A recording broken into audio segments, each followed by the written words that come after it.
Amém? Glória a Deus. Chama o Anderson. Prepara o seu coração. Nós vamos ouvir agora a palavra do Senhor através da vida do Anderson. Você pode estender a sua mão em direção ao Anderson. Vamos orar pela vida dele. Ó Deus, te agradecemos, ó Deus, pela vida do teu filho, do teu servo. Sabemos que o Senhor já falou com ele. E nós oramos agora, a Deus, para que ele seja um instrumento do Senhor. Usa, Pai, a vida do teu filho com poder e autoridade. Senhor, em nome de Jesus, Pai, que ele tenha fluência na palavra para entregar tudo aquilo que o Senhor já colocou no seu coração. Que possamos estar atentos. Nós pedimos agora, Pai, em nome de Jesus, que o Senhor possa tratar os nossos corações para que possamos receber com alegria, Deus, a Tua palavra, que ela venha, Deus, Pai, Senhor, ó Deus, conforme a Tua vontade, suprir, ó Deus, toda necessidade, tocar corações nesta manhã, segundo o Teu querer. Amém, Jesus.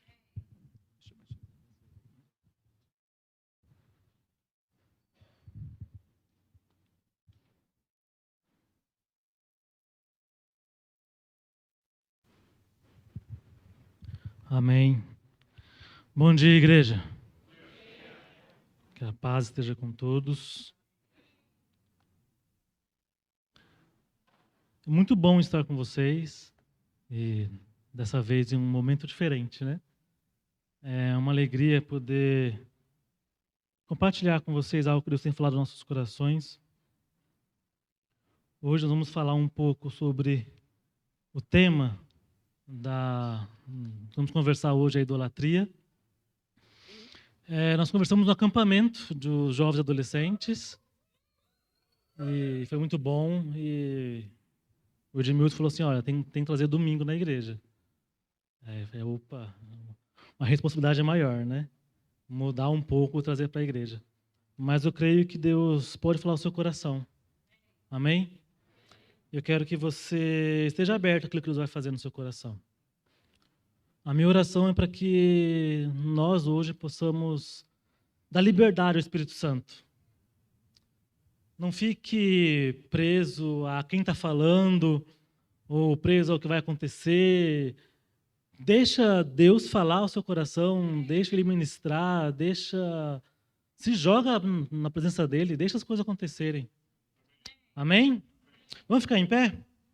Em reverência à palavra de Deus. Vamos abrir no livro de Gênesis. Gênesis capítulo 1. Gênesis capítulo 1, versículo 1.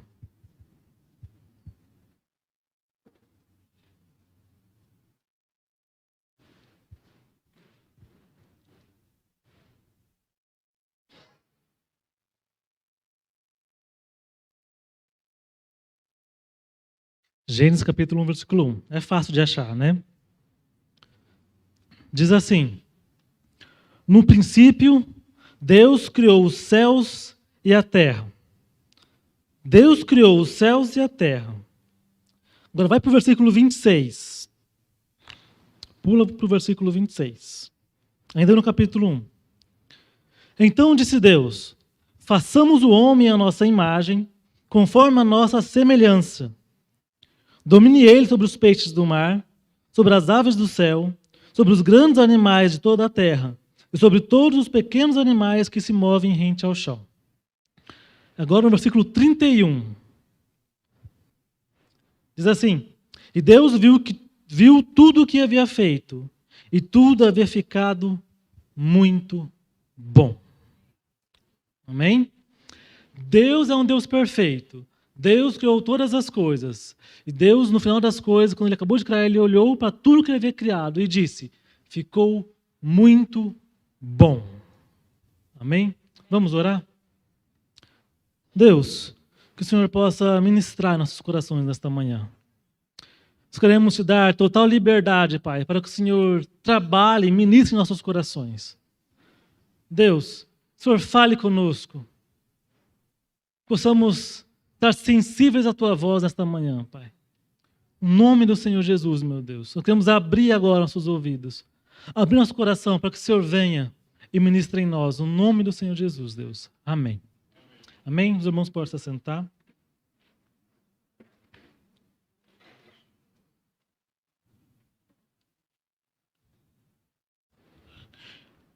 Irmão, já estamos praticamente no meio de dezembro. E o ano está acabando praticamente. E uma das coisas que nós ouvimos muito nessa época do ano é: nossa, como o ano voou. Não é mesmo? Nossa, o ano passou tão rápido que eu nem percebi. Eu nem vi o ano passar. Parece que foi ontem que o ano começou, daqui a pouco já é Natal e aí acabou o ano. E é verdade, eu também tenho essa sensação de que o ano voou demais, de que tudo passou muito rápido. E eu, particularmente, eu amo o mês de dezembro. Eu gosto muito, não só pelas festas, pelo almoço, né? Não só pelas comidas, mas porque dezembro é um mês de fazer balanço. É um mês de a gente parar, rever tudo que nós fizemos, tudo que ficou para trás e começar a planejar o ano que vem. Eu não sei se você já está fazendo isso, mas você não começou a pensar ainda, você vai começar a pensar a partir de hoje. Você ainda não fez balanço na sua vida, você vai começar a fazer a partir de hoje. Começar a pensar: o que eu fiz que deu certo? Quais foram os planos que eu tinha no começo do ano que deram errados? O que eu posso fazer para o ano que vem? Então, dezembro, final do ano, é um ano muito bom para se fazer esse tipo de coisas.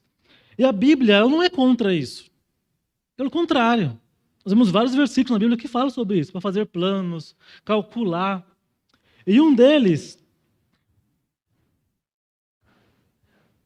é Provérbios 16, versículo 1. Diz assim: é da natureza humana fazer planos, mas a resposta certa vem do Senhor. Ou seja, eu posso fazer planos? Claro. A Bíblia te orienta, ela incentiva isso. Faça planos. Calcule, planeje, sonhe. Mas a resposta certa vem de quem? Vem do Senhor. Tenho essa na NVT, na versão transformadora, mas na versão internacional, na NVI, diz que o coração do homem pode fazer planos. O coração do homem pode fazer planos. Mas, afinal, o que é o coração? Já que o coração do homem pode fazer planos, que coração é esse?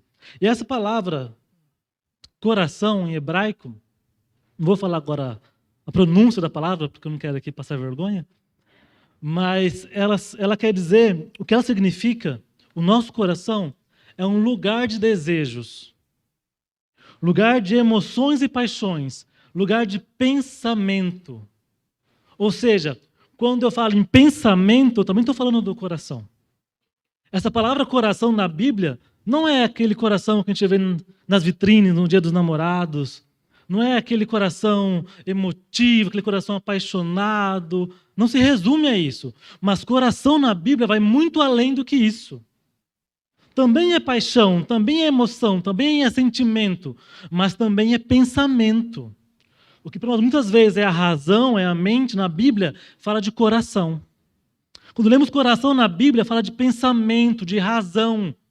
Aquele que nos leva a tomar uma atitude. O que nos leva a decidir algumas coisas? O que nos leva a fazer planos? O coração.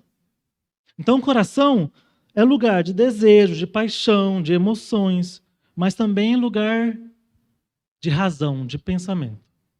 Uma outra passagem que fala de coração, essa mesma palavra coração, uma outra passagem, é em Jeremias 17:9.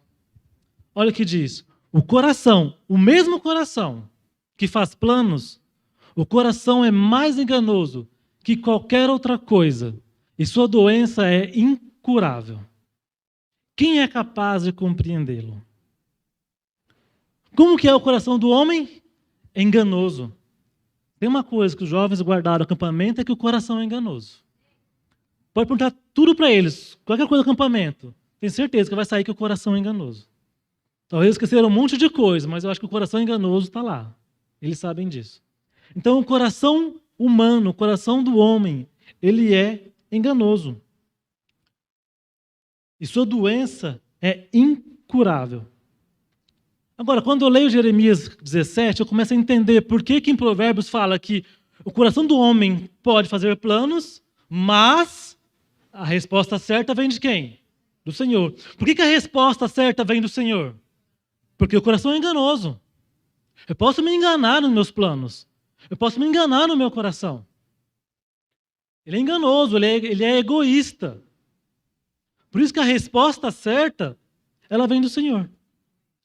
Mas quando nós voltamos para aquele texto que nós lemos no começo, fala que Deus criou todas as coisas. Amém?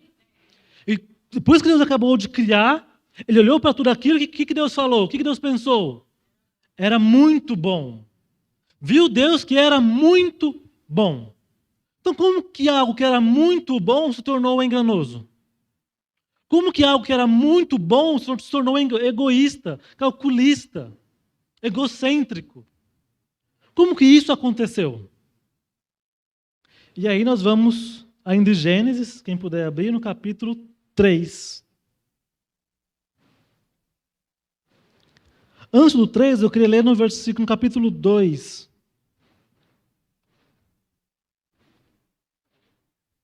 Capítulo 2, versículo 8. Olha o que diz.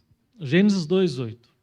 Ora, o Senhor Deus tinha plantado um jardim no Éden, para os lados do leste, e ali colocou o homem que formara. Então o Senhor Deus fez nascer do solo todo tipo de árvores agradáveis aos olhos e boas para alimento. E no meio do jardim estavam a árvore da vida e a árvore do conhecimento do bem e do mal. Alguns domingos atrás, o Davi falou sobre isso. Davi falou sobre que tinham todas as árvores no jardim. E haviam duas que estavam no meio do jardim. A da vida e a do conhecimento do bem e do mal. Deus criou todas as coisas. E Deus criou tudo perfeito. Deus criou tudo perfeito. E era tudo muito bom. Deus criou o homem, criou o jardim e colocou o homem nesse jardim. A Bíblia diz que Deus fez nascer todo tipo de árvore agradáveis aos olhos e boa para alimento. Imagina, todo tipo de árvore. Tem uma versão que diz que eram com frutos deliciosos. E tinha apenas uma restrição. Não coma da árvore do conhecimento do bem e do mal. Essa é uma história que todo mundo conhece. Todo mundo conhece a história de Adão e Eva. Todo mundo conhece a história da criação. Não é uma história nova.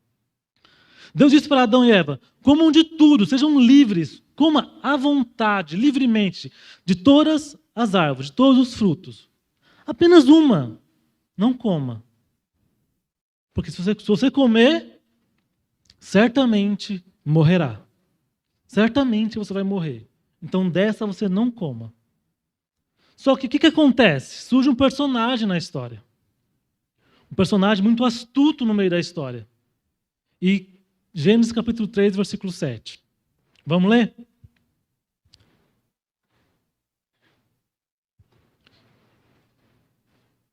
Diz assim: ora, a serpente era o mais astuto de todos os animais selvagens que o Senhor Deus tinha feito. E ela perguntou à mulher: foi isso mesmo que Deus disse? Não comam de nenhum fruto das árvores do jardim? Respondeu a mulher à serpente: podemos comer do fruto das árvores do jardim. Mas Deus disse: não comam do fruto da árvore que está no meio do jardim, nem toquem nele. Do contrário, vocês morrerão. Disse a serpente à mulher: certamente não morrerão. Deus sabe que, no dia em que dele comerem, seus olhos se abrirão e vocês serão como Deus, conhecedores do bem e do mal. Quando a mulher viu que a árvore parecia agradável ao paladar, era atraente aos olhos e, além disso, desejável para dela se obter discernimento, tomou o seu fruto, comeu e deu ao seu marido, que comeu também. Os olhos dos dois se abriram e perceberam que estavam nus. Então juntaram folhas de figueira para cobrir-se.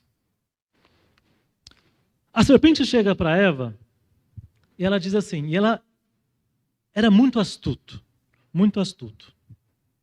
E serpente aqui em hebraico, na verdade, é o serpente. Não é a serpente, é o serpente, é no masculino. E serpente é o diabo. Tá? Aqui serpente para que a gente possa entender melhor, mas serpente nada mais é do que o diabo. E diz assim, foi isso mesmo que Deus disse? Foi realmente isso? Você não pode comer de nenhuma árvore do jardim? Foi isso o que Deus disse? Não, Deus não tinha dito isso. E Eva responde, não, eu disse que podemos comer sim, mas de uma não. Dessa não. Porque se comermos, vamos morrer. Só que a serpente, ela era astuta. O que ela disse para Eva? Certamente não morrerão. Porque Deus sabe que no dia que você comer desse fruto, você será como ele. Ou seja, Deus está te enganando. Deus não quer que você seja como ele está te enganando. Porque ele sabe que no dia que você comer desse fruto, você vai ser como ele. Até esse momento, até antes da conversa, desse encontro com a serpente, qual que era a versão que Eva tinha da história? Qual que era a versão que ela tinha? Que se ela comesse do fruto, ela morreria. Quando a serpente chega para Eva, o que a serpente fala? Você não vai morrer. Pode comer. Querida, aproveita. Você não vai morrer. Até esse momento, Eva tinha uma versão da história. A versão de quem? De Deus. Deus deu para Eva essa versão. Deus deu para Adão e Eva essa instrução. Não coma, porque se comerem vão morrer. Só que a serpente chega para Eva e diz o quê? Deus está te enganando. Você não vai morrer, sua boba. Pode comer. Ou seja, a serpente traz para Eva uma nova versão da história. Uma nova versão. O que Eva faz? Eva tinha ali duas opções. Ela podia ficar com a versão de Deus, ficar com a palavra de Deus e não comer do fruto. Ela era obrigada a comer? Não. Ela podia acreditar no que Deus disse e não comer. Ou ela podia colocar Deus de lado e dizer a versão de Deus não é tão legal assim. A versão de Deus não é aquela versão ideal. Então eu vou seguir uma outra versão. A versão da serpente, que é qual? Se eu comer, eu não vou morrer. E é isso que Eva faz. Eva dá para Adão. E Adão também, os dois comem do fruto. E todos sabem que quando eles comem do fruto, os olhos deles se abrem, percebem que estão nus, se envergonham, se cobrem, fogem de Deus, se escondem de Deus, porque percebem que desobedeceram a Deus, percebem que a versão da serpente não era boa, percebem que foram enganados pela serpente. E ali acontece a queda da humanidade. E por isso que o coração humano, por isso que o coração hoje ele é enganoso. Por causa da queda. Só que a queda não foi comer o fruto apenas. Porque muitas vezes se ensina às crianças que havia o fruto, que a Eva e Adão comeram do fruto, que por isso teve a queda, que é o pecado. Só que o pecado não é comer do fruto. Ou não é apenas comer do fruto. Mas qual que é o pecado? É eu colocar a versão de Deus de lado. Qual que é o pecado? Eu dizer não para a história de Deus e dizer sim para a minha história, para aquilo que eu quero fazer. Qual que é o pecado da queda?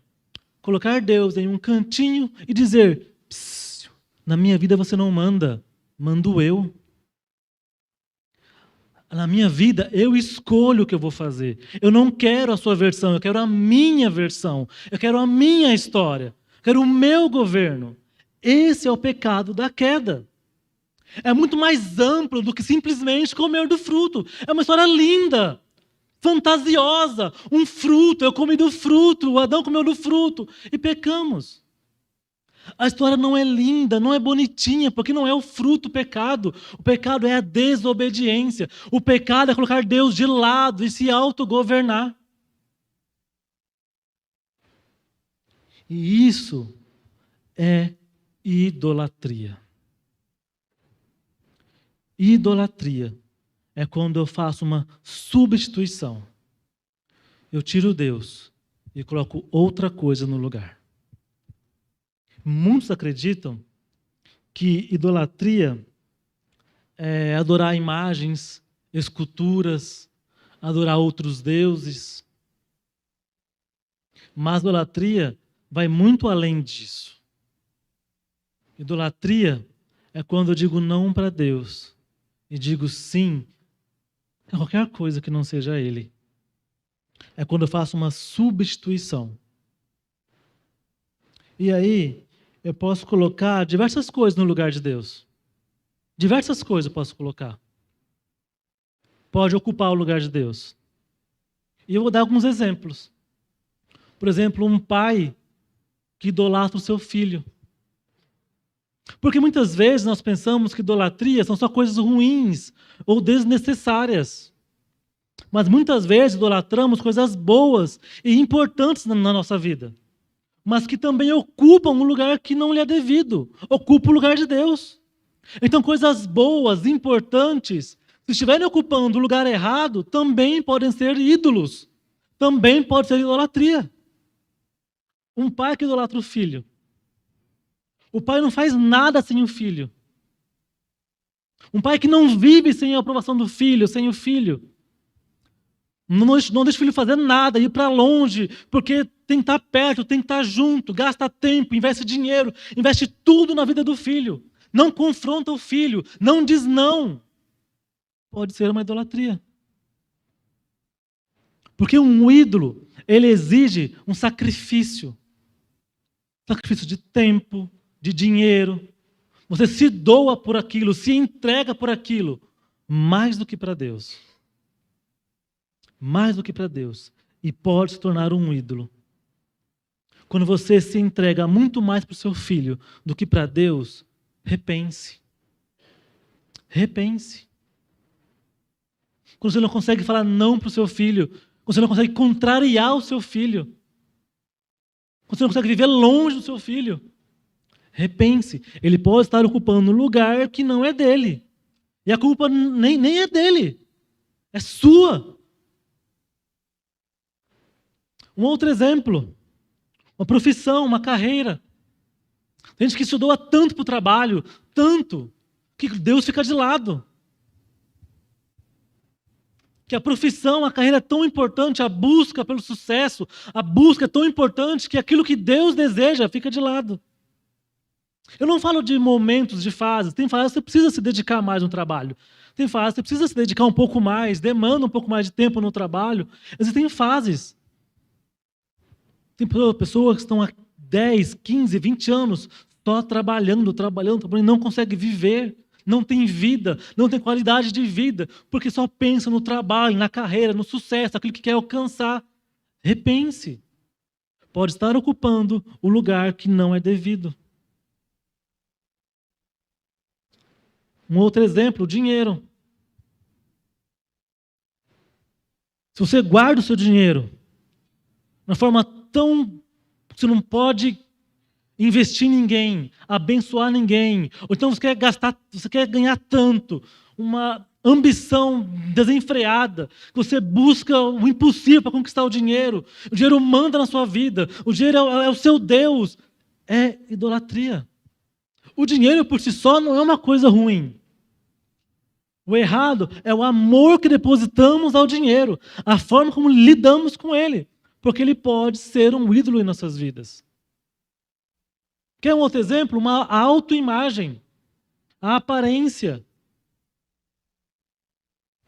Às vezes você gasta tanto tempo, cuidando de si. E cuidar de si não é algo errado. Mas a questão não é o que você faz, mas é a intensidade com a qual você faz. A questão não é o ato em si, mas é quando começa a ocupar o lugar de Deus. Quando você pensa muito mais no seu corpo do que em Deus. Quando pensa muito mais na sua beleza do que em Deus. Pode ser um ídolo. E por trás de todo ídolo, você pode colocar diversas coisas aqui. E aí cada um pense, porque cada um tem um ídolo diferente. Essa frase não é minha, mas o coração é uma fábrica de ídolos. Com certeza, tem um ídolo no seu coração. E ídolo, você não mata. Você não tira o seu ídolo, você não mata ele. Você substitui. Você volta no Éden, volta no princípio, tira o ídolo e coloca Deus no lugar de volta. Ídolo não mata, ídolo se substitui. Talvez tenha ídolos no seu coração. Diversos ídolos. O que você imaginar pode ser um ídolo. Mas por trás de todo ídolo, diversos, existe um ídolo maior. Um ídolo central. Quando a serpente chega para Eva, a intenção da serpente não era ela ser idolatrada por Adão e Eva.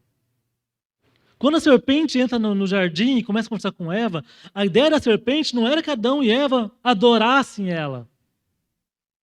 Não era ser adorada. Não era que Adão e Eva olhassem para a serpente. Mas qual que era a intenção da serpente? Que Adão e Eva olhassem para si mesmos. Olhassem para si mesmos. E dissessem: Deus não é capaz de dar conta de mim. Deus não é capaz de governar a minha vida. E o ídolo maior sou eu. O ídolo, por trás de tudo aquilo que você chama de ídolo, é você mesmo. O pecado da queda é o autogoverno. Eu governando a minha própria vida. Esse é o pecado da queda. E é muito comum nós ouvirmos hoje em dia, até em igrejas, e é muito comum, você é o centro. Siga o seu coração. Siga o seu desejo. Siga o seu coração é uma boa, né? Porque se o coração é enganoso, como que eu vou seguir meu coração? É isso que nós ouvimos. Siga o seu coração. Faça o que você quer fazer. Siga os seus desejos, seus instintos.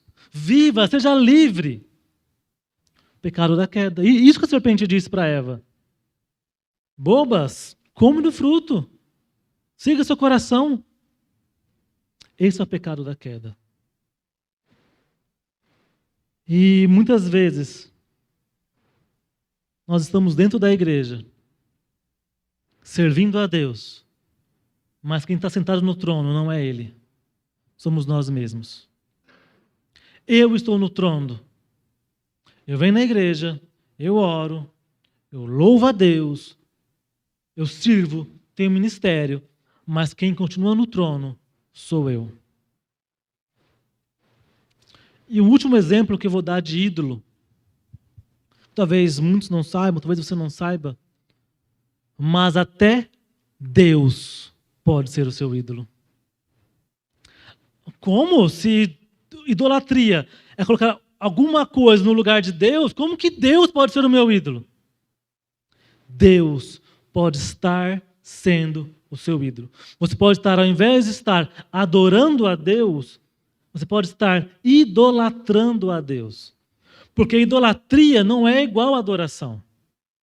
Adoração é quando eu sirvo a Deus, eu busco a Deus por aquilo que Ele é. Quando eu adoro a Deus, quando eu o busco, eu o sirvo por aquilo que Ele é. E idolatria é quando eu sirvo a Deus, eu busco a Deus por aquilo que Ele pode me dar. Então eu posso estar na igreja, orando, buscando, cantando, mas não adorando, mas idolatrando. Por quê? Eu busco a Deus em troca de alguma coisa. E no fundo, quem está no trono? Eu. Porque eu busco a Deus para quê? Para algo para mim. Eu busco a Deus em busca de um benefício. Isso é idolatria. Você vai na igreja atrás de um banqueiro, atrás de um advogado, atrás de um médico. E não atrás de um Deus que é dono da sua vida. Então podemos estar dentro da igreja, mesmo assim, sendo idólatras. E não adorando a Deus. E nós aprendemos no treinamento de discipulado, quando nós preparamos uma pregação, uma palavra, nós temos que ter um objetivo em mente. E meu objetivo em mente hoje é que nós possamos render o nosso coração a Deus. É que nós possamos, de fato, tirar o ídolo e dizer: Deus, toma o lugar. E dizer: Deus, governa a minha vida. Eu não dou conta de mim. Se tem uma coisa que eu sei é que eu não dou conta de mim. Eu não consigo governar a minha vida. Só dá coisa errada. O coração é enganoso. O meu objetivo é que nesta manhã nós possamos nos render a Ele. E quando participarmos da ceia, que possamos dizer: Deus, eu abro mão do meu ídolo, eu abro mão do meu governo, e que o Senhor governe a minha vida. Que ao participar da ceia, que possamos refletir, repensar o que tem governado a nossa vida. Será que somos nós? Quem tem governado a sua vida? Quem tem governado os seus dias? É você? São seus pais? É a profissão? É a carreira? Quem tem governado a sua vida? É você? Ou é Deus? Porque muitas vezes nós caímos na enganação, no engano de que achar que nós somos o mais importante. Nós somos a pessoa mais importante que existe. E aí nós chegamos muitas vezes nos lugares e queremos tudo do nosso jeito. Eu quero tudo do meu jeito, da minha forma. Que afinal, eu governo a minha vida. Eu sou o Deus da minha vida. Então eu quero tudo do meu jeito. Porque tudo é o quê? Para me satisfazer. Eu quero seguir o meu coração, eu quero satisfazer o meu coração. Seguir minhas emoções, seguir os meus desejos. Não é errado ter emoção, não é errado ter vontade, ter sentimentos. Deus criou e era muito bom. O problema é quando ocupa um lugar que não é devido. Quando eu começo a me definir, a seguir, a viver, baseado no que eu sinto, baseado no que eu desejo. Quando eu começo a viver baseado no meu Deus, que sou eu mesmo. Às vezes eu chego, muitas vezes, até na igreja. A pregação não foi boa, porque ela não foi da forma que eu esperava. O culto não foi bom, porque não foi da forma que eu pensei. Não foi conforme a minha expectativa. Eu vou falar a mesma coisa que eu falei no acampamento. Quem falou que o culto é para você?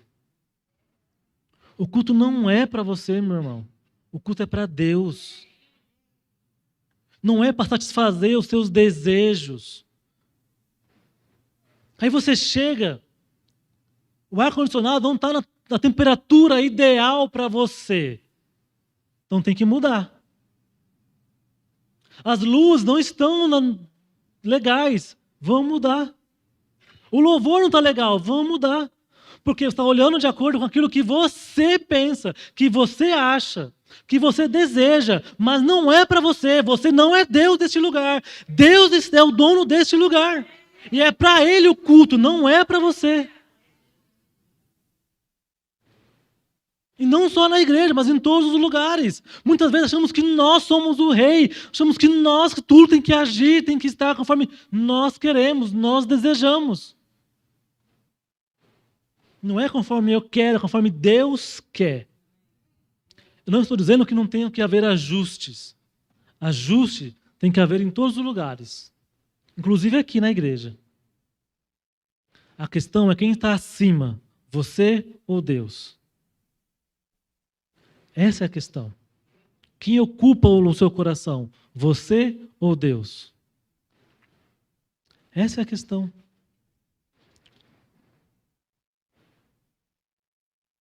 Que possamos hoje entregar o nosso coração para Deus. Eu queria ler um último texto. Queria que você abrisse comigo em Hebreus. Hebreus capítulo 4.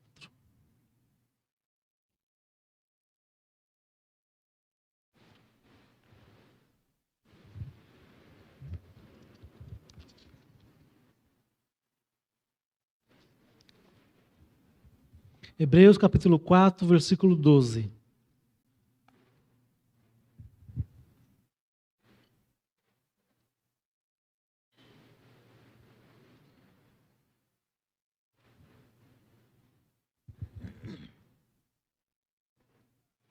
Diz assim: pois a palavra de Deus é viva e eficaz. A palavra de Deus, não a minha. Pois a palavra de Deus é viva e eficaz, e mais afiada que qualquer espada de 2 gumes. Ela penetra até o ponto de dividir alma e espírito, juntas e medulas, e julga os pensamentos e as intenções do coração.